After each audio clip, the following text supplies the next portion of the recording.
Hi, thank you very much for tuning back in. My name is Fonny. In my channel, I talk about my houseplant and my Hoyas. In today's video, it is a continuance video on my Hoya Bloom series. Today, I am featuring a Hoya that probably a lot of you could have it already. However, I also want to talk about it because I want to document my experience of this Hoya with everyone. This Hoya here is my largest Hoya LACUNOSA. This one is the regular form. I bought it in the garden center here, and it is a huge plant. It wasn't really small to begin with, maybe half this size, but over the past around 7-8 months, it has doubled the size. But today, the reason why I featured it is because it has a bloom. Finally, this is the first bloom of this season, and it has also pushed out a lot of peduncle in different stages. There's one new one over here. I'm going to show you a close up, so you will know all of the details of this Hoya blooming process, and I will pop this back so that I can actually properly talk. All right, I'll be back. Starting off with the first part, how long does it take for me to flower this Hoya? I bought this one as a mature plant back in July last year, and it already have existing peduncle that is old. However, the peduncle that existed never really bloom in my home condition. However, the first small peduncle has formed around 2 months after I have purchased it.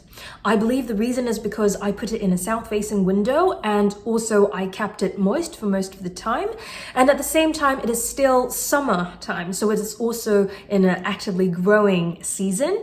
So it only took me 2 months to have my first peduncle formed, and that peduncle has eventually grown into a full bud and flowered. Then we move on to the second part, from the formation of a peduncle all the way to a flowering bud. Starting off with the beginning of the peduncle, you can see this is an example of a newly formed peduncle that is in one of the node in between two leaves.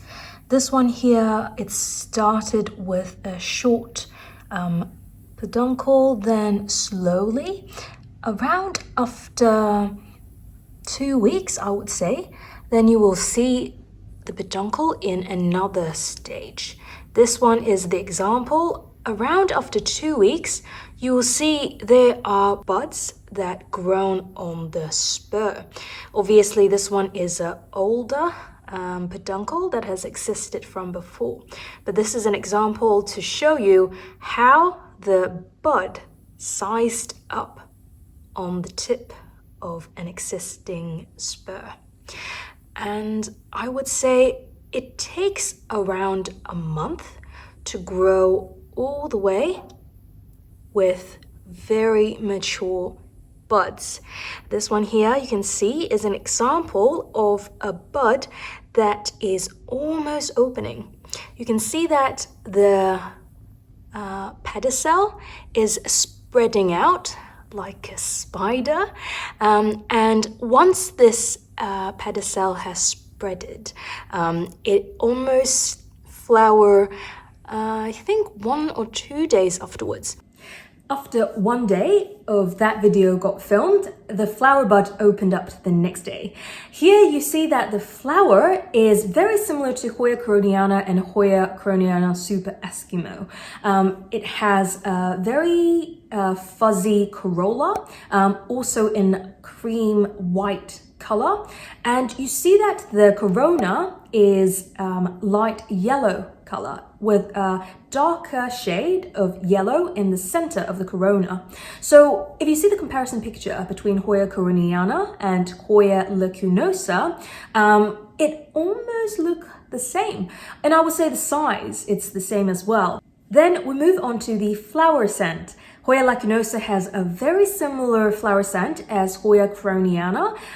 It is very strong during the night time and also the morning time. Starting from 6 p.m. I would say it starts getting stronger and stronger, and in particular in midnight time, if you go out to grab some water or you go to the toilet, you then will smell very strong floral scent surrounded your apartment or your house.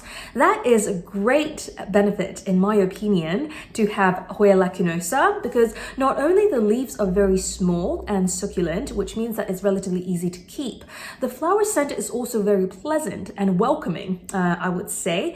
It also gives you a very natural perfume in your environment. Another good thing is it will keep giving you Hoya Bloom during the spring and summer season. So it is a very long-lasting flower, I would say. Not saying that the flowering duration is long, but I'm saying the flowering period is all the way from March until August in my environment, I would say. So moving on to the flowering duration, it is similar to crowniana. Again, it lasts for around 5 days in my condition. However, I recognize one thing. Last year, when I was flowering LACUNOSA, it could flower almost for 7 days. But maybe it's because it is still the beginning of the season. The flower is not lasting for as long. The first bud is dropping off from the 3rd day since it is opened, but all of them eventually dropped off by the 5th day. Hopefully it is just because it is the beginning of the season. It has not fully woken up yet. And hopefully in the coming months, it could last for a little bit longer.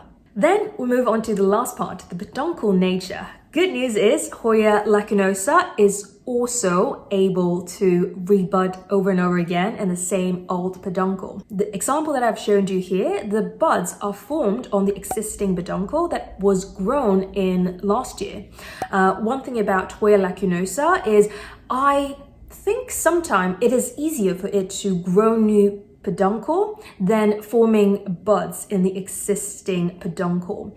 In my experience, I bought this plant with 2 existing peduncle. One of them dropped off, another one has never rebud. So maybe it's inactive going forward already.